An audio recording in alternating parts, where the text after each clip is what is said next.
Push that rock with Simpson Man. Okay, we walked through this exercise where we got the derivative of a function earlier. Let's do it again, but let's also go on and get the second derivative. So we see the functions increasing to a, then decreasing to b on the x-axis, and then thereafter the function is going up. So that means the derivative up until a is some positive function.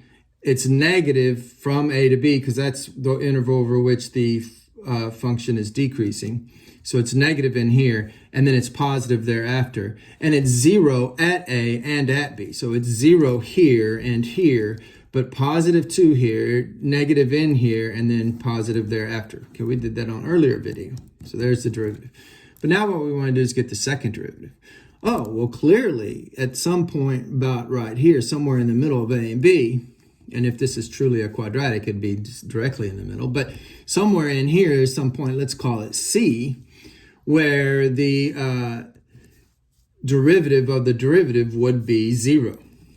And the derivative is decreasing up until C, so therefore the derivative of the derivative would be negative. So it's negative up till here. But the derivative is increasing from C to infinity, so that means the derivative of the derivative would have to be positive.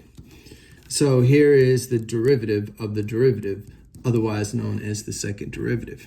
Now, what we want to talk about in this video is concavity.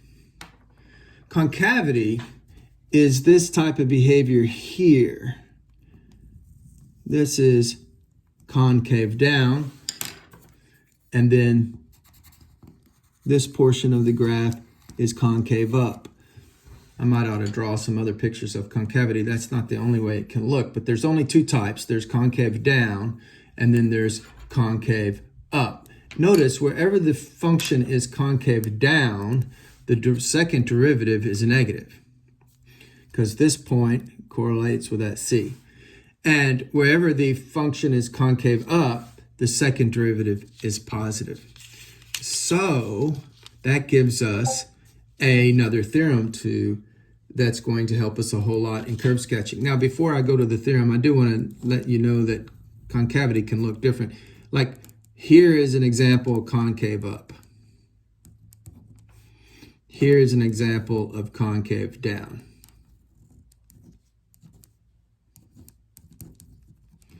So it doesn't have to be this perfect U, this perfect frown or smile.